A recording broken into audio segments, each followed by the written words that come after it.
स्वागत है आपका न्यूज़ टाइम्स में। घाटशिला में एक ढाबे पर बीती रात हुए पुलिस मुठभेड़ में एक अपराधकर्मी को पांव में गोली लगी, जबकि 6 अपराधकर्मियों को बिल्कुल फिल्मी अंदाज में पुलिस ने घेर कर पकड़ लिया है। घाटशिला थाना अंतर्गत कापागोड़ा स्थित भोलेनाथ ढाबा के पीछे गुरुवार की रात हुए पुलिसिया मुठभेड़ के संबंध में जानकारी देते हुए एसएसपी प्रभात कुमार ने बताया कि पुलिस को गुप्त सूचना मिली थी कि कुख्यात अपराधकर्मी साजन मिश्रा और नीरज सिंह उर्फ भगना अपने 8-10 साथियों के साथ भोलेनाथ ढाबा के पीछे एक साथ जमे हुए हैं। इस पर संज्ञान लेते हुए मानगो ओलीडी एवं घाटशिला थाना प्रभारियों को एक टीम गठित करते हुए कार्रवाई का निर्देश दिया गया। टीम ने सशस्त्र बल के साथ एक साथ छापामारी की। छापामारी के क्रम में पुलिस बल को देखते ही अपराधियों ने पुलिस पर फायरिंग शुरू कर दी। जवाबी हमले में साजन मिश्रा को पांव में गोली लगी। पुलिस को मजबूत होता देख कुछ अपराध करने अंधेरे का फायदा उठाकर भागने में सफल रहे। पुलिस को एक गुप्त सूचना मिली थी कि घाटशिला थाना क्षेत्र में एनएच के किनारे एक ढाबा है, जहां कुछ अपराधकर्मी बैठ करके कुछ अपराध करने की योजना बना रहे हैं। उसमें यह भी सूचना थी कि उसमें कुछ अपराधकर्मी हैं जो जमशेदपुर पुलिस के द्वारा विभिन्न कांडों में वांछित हैं। इस सूचना के आलोक में पुलिस अधीक्षक नगर के द्वारा कुछ थाना प्रभारी और उनके अधिकारियों को मिला करके एक टीम बनाई गई थी। टीम के द्वारा जब उस ढाबा पर पहुंचा गया और उस पूरे ढाबा पर घेरने के बाद वहाँ हलचल शुरू हो गई और उसमें से कुछ लोग जंगल की तरफ भागने लगे और भागने के क्रम में पुलिस को लक्षित कर फायरिंग भी किया गया। उसके बाद पुलिस के द्वारा चेतावनी देते हुए घेराबंदी करते हुए उनको रुकने का निर्देश दिया गया। फिर भी जब फायरिंग नहीं रुकी तो पुलिस के द्वारा भी जवाबी फायरिंग की गई है और उसके बाद जब जांच पड़ताल किया गया तो उसमें से कुल 7 अपराधकर्मी को पुलिस पकड़ने में सफलता हासिल की, जिसमें से एक अपराधकर्मी को पैर में गोली लगी हुई थी, जिनको फर्स्ट एड वहाँ उपचार देने के बाद उनको एमजीएम में शिफ्ट किया गया। मुहर्रम पर्व को लेकर जिला पुलिस पूरी तरह से सतर्क है। असामाजिक तत्व और गड़बड़ी फैलाने वाले तत्वों को एक तरह से चेतावनी देते हुए पूरे जिले में पुलिस द्वारा फ्लैग मार्च निकाला गया। मुस्लिम समाज के लोगों द्वारा 28 जुलाई को नवमी और 29 जुलाई को मुहर्रम की दशमी मनाई जाएगी। इस उपलक्ष्य पर दशमी जुलूस निकाली जाएगी। जिले के विभिन्न थाना क्षेत्रों में मुस्लिम समाज के लोग मुहर्रम जुलूस निकालेंगे। मुहर्रम को देखते हुए जिला पुलिस ने भी अपनी तैयारियां पूरी कर ली है, जहां अतिरिक्त पुलिस बल की तैनाती पूरे जिले में कर दी गई है। लगातार जिला पुलिस व जिला प्रशासन द्वारा शांति समिति और अखाड़ा कमेटियों के साथ मुहर्रम को लेकर बैठक की गई। अखाड़ा कमेटी जुलूस को रूट के अनुसार ही निकाले, साथ ही साथ सोशल मीडिया पर किसी तरह की अफवाह या आपत्तिजनक संदेश पर जिला पुलिस ने अपनी पैनी नज़र बनाई हुई है। अखाड़ा जुलूस शांतिपूर्ण तरीके से निकले और आपसी सौहार्द और भाईचारे के साथ संपन्न हो, इसे लेकर जिला पुलिस द्वारा फ्लैग मार्च कर पूरे जिले का भ्रमण कर अपनी उपस्थिति दर्ज कराई गई।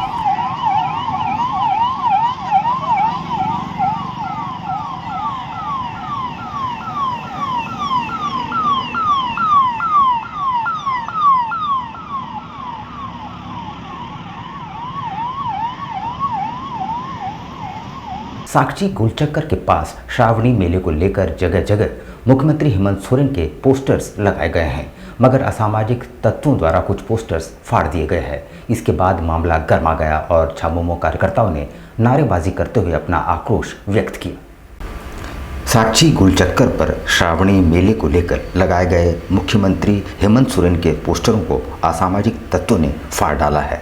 इसकी सूचना मिलते ही झामुमो नेता एवं कार्यकर्ता मौके पर पहुंचे और इसे विरोधियों की साजिश बताते हुए जमकर नारेबाजी की। झामुमो नेताओं ने कहा कि विरोधी मुख्यमंत्री के बढ़ते प्रभाव से घबराने लगे हैं और इस तरह की ओछी हरकत कर रहे हैं जो किसी कीमत पर बर्दाश्त नहीं की जाएगी। झामुमो नेताओं ने जिला प्रशासन से दोषियों को चिन्हित कर कड़ी से कड़ी कार्रवाई किए जाने की मांग की है।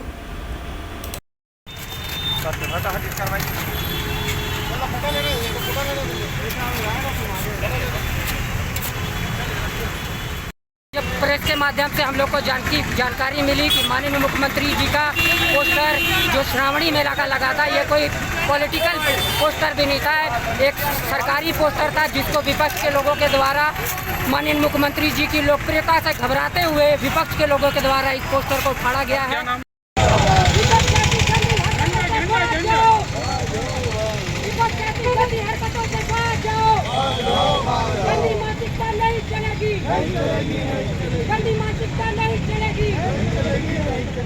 मामला ये है कि हम लोग को विश्वास सूत्रों के द्वारा पता चला कि साक्षी गोल चक्कर में जो कटआउट जो लगा हुआ था माननीय मुख्यमंत्री हेमंत सोरेन जी का, श्रावणी मेला का उसको प्रचार प्रसार के लिए सरकारी कटआउट था, उसको किसी असामाजिक तत्व के द्वारा उसको आधा हिस्सा से कट करके उसको गिरा दिया गया है, और जो निश्चित रूप से बहुत ही निंदनीय और बहुत ही नीच स्तर का काम जो भी यहाँ के विकास विरोधी या फिर यूँ कहिए कि जो हमारे विपक्ष हो, कोई भी हो सकता है जो मुहर्रम पर्व के मद्देनज़र जमशेदपुर पुलिस हाई अलर्ट पर है।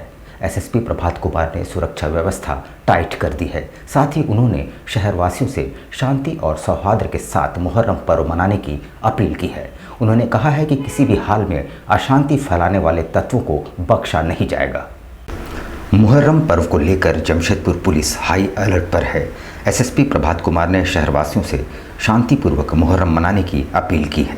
साथ ही उन्होंने चेतावनी जारी करते हुए कहा है कि किसी भी सूरत में अशांति फैलाने वालों को बख्शा नहीं जाएगा। अखाड़ा समितियों से एसएसपी ने तय रूट से ही अखाड़ा जुलूस निकालने की अपील की है। उन्होंने कहा कि अखाड़े में घातक हथियारों का प्रदर्शन पूरी तरह से वर्जित है। खासकर सोशल मीडिया पर जमशेदपुर पुलिस विशेष निगाह रख रही है। बता दें कि जमशेदपुर में 29 जुलाई को मुहर्रम जुलूस निकाला जाएगा। इसको लेकर जिला प्रशासन की तैयारियां लगभग पूरी हो चुकी है। मुहर्रम का जुलूस शांतिपूर्वक निकाले, किसी प्रकार की कोई विधि व्यवस्था में समस्या नहीं हो, इसको आप इंश्योर करें। जिस तरीके से पर्व को मनाया जाना है उसी तरीके से मनाएं। जो तय रूट है मुहर्रम का उससे इतर नहीं हो, तय रूट पर ही चलें। जो समय दिया गया है उस समय का अनुपालन करें। किसी प्रकार का कोई हरवे हथियार का इस्तेमाल नहीं करे जुलूस में। और सोशल मीडिया पर विशेष रूप से जमशेदपुर पुलिस ध्यान रख रही है। इस पर किसी प्रकार का कोई अगर अफवाह फैलाते हैं या कोई भ्रामक पोस्ट डालते हैं या उसको रीपोस्ट या रीट्वीट करते हैं ट्विटर पर, उन सब के विरुद्ध हमारी नज़र है। सबके विरुद्ध आवश्यक कानूनी कार्रवाई की जाएगी। हम नहीं चाहते हैं कि आपके इस पर्व के माहौल में किसी प्रकार की किसी को व्यक्ति को जेल जाना पड़े या उनका पर्व बाधित हो जाए। इसके लिए आपसे पुनः अपील है कि आप सभी लोग शांतिपूर्वक पर्व मनाएं और विधि व्यवस्था को संतुलित रखने में, विधि व्यवस्था संधारण करने में जमशेदपुर पुलिस का हर संभव आप लोग सहयोग करें। धन्यवाद। जमशेदपुर ब्लॉक ऑफिस में पंचायत समिति के सदस्यों ने आज बीडीओ के साथ बैठक का बहिष्कार किया। साथ ही उन्होंने प्रखंड विकास पदाधिकारी पर कई गंभीर आरोप भी लगाए हैं। अपनी नाराजगी जाहिर करते हुए पंचायत प्रतिनिधियों ने प्रखंड विकास पदाधिकारी पर आरोप लगाते हुए उनके कार्य पर सवाल खड़े किए हैं।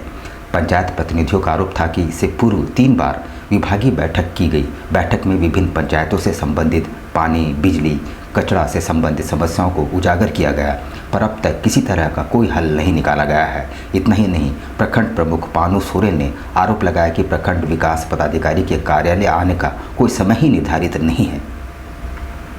ये था कि हम लोग का विभागीय बैठक था, लेकिन विभागीय बैठक से जितना भी समिति लोग उपस्थित हुए हैं सभी को नाराज़गी है। नाराज़गी ये है कि अभी तक 3 बार हम लोग बैठक किए गए, लेकिन कोई मुद्दा का अभी तक काम नहीं हुआ है।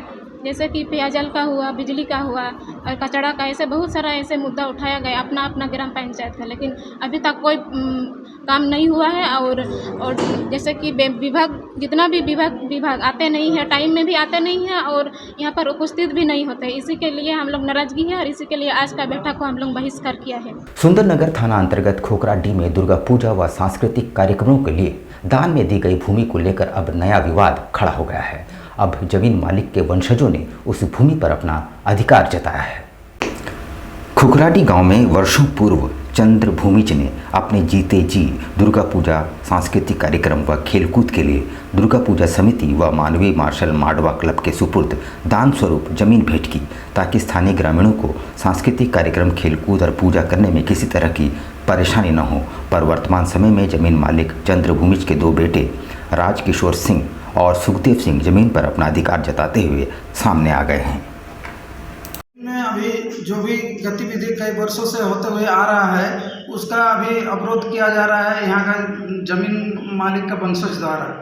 ये जमीन हम लोग को कई वर्ष पहले जमींदार जो मालिक है चंद्र भूमि, उन्होंने यहाँ सांस्कृतिक कार्यक्रम ग्रामीण के भले के लिए, सब कुछ उपयोग के लिए, खेलकूद के लिए दान में हम लोग को यहाँ पे मानवीय मार्शल माडवा और सर्वपल्ली पूजा समिति को दान में दिए हैं कि वो चाहते थे कि मेरे जीवित में ये चीज़ हो जाए। सब चीज़ दान पत्र कर दिए थे और ताकि मेरे मैंने मृत्यु के बाद कोई इसमें अड़चन ना आए मेरे वंशज द्वारा, तो यही दान पत्र करके हम किए थे। तो हम सारा प्रोग्राम यहीं पर करते थे। तो अभी उनका वंशज द्वारा कुछ अड़चनें पैदा कर रहे, केस मुकदमा कर रहे कि यहाँ पे कुछ ना हो, कुछ भू माफिया द्वारा इसको संचालन कर रहे हैं कि ताकि इसको बेच के मोटी रकम उगाई की जाए।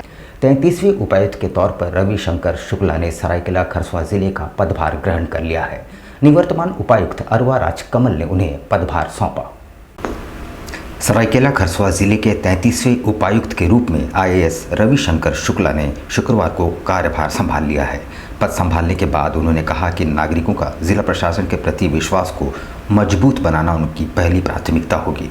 उन्होंने कहा कि सरकार की विभिन्न योजनाओं का तय समय सीमा में काम पूरा हो, योग्य लाभुकों को योजनाओं का लाभ मिले, इन सभी बातों को ध्यान में रखकर काम किया जाएगा।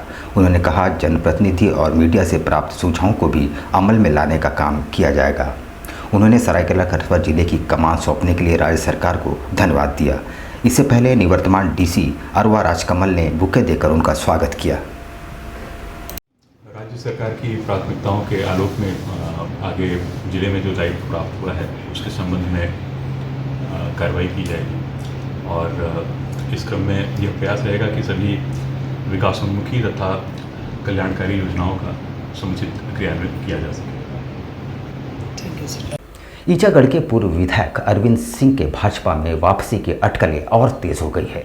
बाबूलाल मरांडी से मिलकर लौटे अरविंद सिंह ने चांडिल में कार्यकर्ताओं के साथ महत्वपूर्ण बैठक की और विचार विमर्श किया।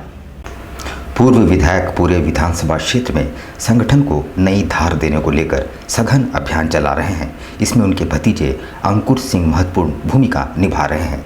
इस क्रम में गुरुवार को पूर्व विधायक अरविंद सिंह ने चांडिल रिसोर्ट में कार्यकर्ताओं के साथ एक बड़ी बैठक की। इस बैठक में आगामी कई कार्यक्रमों की रूपरेखा तैयार की गई। इस बैठक के दौरान पूर्व विधायक अरविंद सिंह उर्फ मलखान सिंह के समर्थकों का जोश और उत्साह देखते ही बनता था। सारे लोगों को बुला करके उनसे औपचारिक बैठक की है।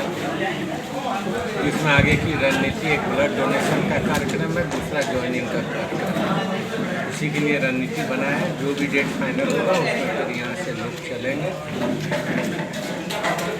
भारत रत्न स्वर्गीय जीआरडी टाटा की जयंती के मौके पर टाटा स्टील द्वारा बारीडी में अंतर सामुदायिक केंद्र बॉडी बिल्डिंग प्रतियोगिता का आयोजन किया गया है, जिसमें 100 से ज़्यादा प्रतिभागी भाग ले रहे हैं।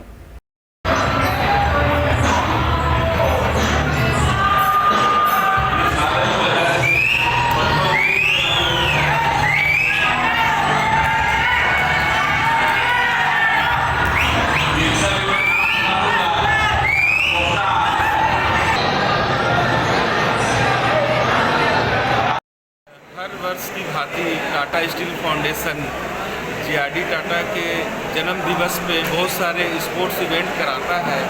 इसके तहत Tata steel foundation Baridih community centre में inter centre body building championship कराने जा रहा है। इसके लिए मैं पूरे टाटा स्टील फाउंडेशन और यहाँ के बारीडी कम्युनिटी सेंटर को धन्यवाद देना चाहता हूँ। यहाँ पर हम लेंगे एक छोटा सा ब्रेक, लेकिन अब कहीं जाइएगा नहीं, क्योंकि ब्रेक के बाद खबरों का दौर जारी रहेगा। तो आप बने रहिए हमारे साथ और देखते रहिए न्यूज़ टाइम्स। गायत्री शिक्षा निकेतन सीबीएसई एफिलिएटेड आपके बच्चों के सुनहरे भविष्य का दूसरा नाम गायत्री शिक्षा निकेतन। शिक्षा के क्षेत्र में उत्कृष्ट प्रदर्शन के लिए राष्ट्रीय एवं राज्य सरकार से सम्मानित विद्यालय, जहां होता है आपके बच्चों का सर्वांगीण विकास। गायत्री शिक्षा निकेतन उच्च स्तरीय और आधुनिक उपकरणों से lace computer lab, science lab,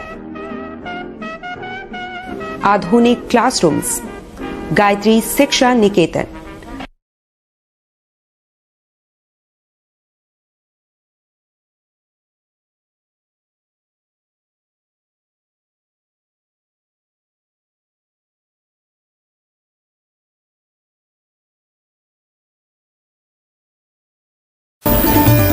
Indian Bakery, specialist in cakes and confectionery items.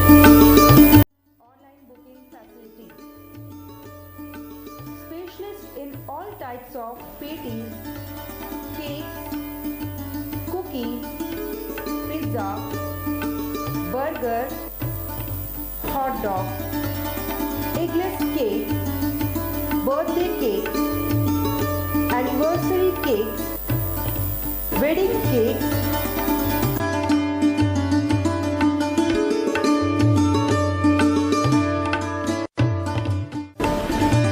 cream rolls, fruit cakes, all types of biscuits, marriage anniversary cakes, and school order specials.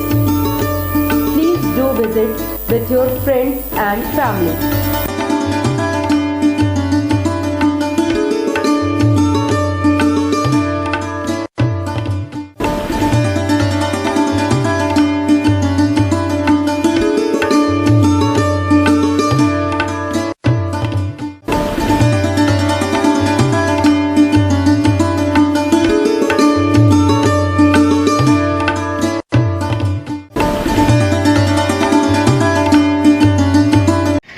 दिसंबर का किस तरह केक का डिमांड रहता है?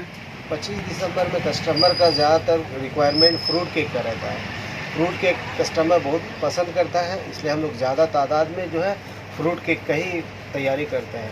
25 दिसंबर में जैसे ये आपका वॉलनट केक हो गया, ब्राउनी केक हो गया, इस तरह का केक का डिमांड बहुत ज़्यादा रहता है कस्टमर का, और हम लोग चाहते हैं कि कस्टमर को अच्छा टेस्ट और क्वालिटी मिले, और हम लोग जितना हो सके अच्छा तैयारी करते हैं कि कस्टमर को अच्छा से अच्छा चीज़ दे सके, ताकि कस्टमर खाए और उसको पसंद आए और वो दोबारा इंडियन बेकरी न्यूरानी की तरफ में आए। हम लोग जो है देखिए तरह तरह का फ्रूट केक का आइटम तैयार किए हैं, ताकि कस्टमर यहाँ से कोई भी वापस नहीं लौटे।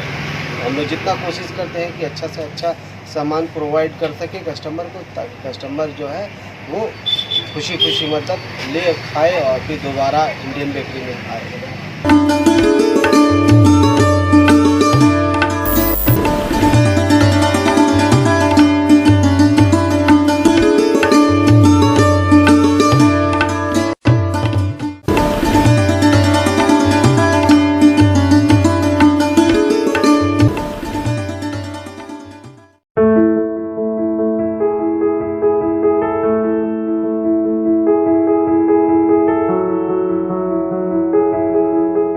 कैसे हो मनोज? ठीक है भैया। ठीक तो बोल रहे हो, ठीक तो दिख नहीं रहे हो। तुम्हारे उम्र में तो हम 10-10 किलोमीटर दौड़ जाया करते थे। सारे लोग टहल रहे हैं, तुम सुस्त बैठे हो। वो क्या है ना भैया कि थोड़ा प्रॉब्लम हो गया है। प्रॉब्लम? हम तुम्हारे बड़े भाई जैसे हैं, तुम अपना समस्या बताओ हमको, हो सकता तुम्हारी समस्या का समाधान हमारे पास हो। वो क्या है ना भैया कि हमको पाइल्स हो गया है। बहुत सारे डॉक्टर को दिखाया लेकिन कहीं पे कोई आराम नहीं मिला, बस इसी को लेकर परेशान है। चलो तुमको हम कहीं ले चलते हैं, हमको भी हुआ था, आज देखो हम ठीक हैं। कहाँ भैया? है हमारे एक परिचय के, वहाँ जाने से ठीक हो जाएगा? हाँ, एकदम ठीक हो जाएगा। पक्का ना? हाँ हाँ पक्का, चलो चलो। चलिए भैया। शमीम खान नवेदी, पाइल्स, बवासीर, किसी भी प्रकार का बवासीर हो 7 दिनों में जड़ से समाधान है। शमीम खान नवेदी, दातकेडी 9308081071, 9031612032, सुबह 10 बजे से 1 बजे तक और शाम 4 बजे से 8 बजे तक।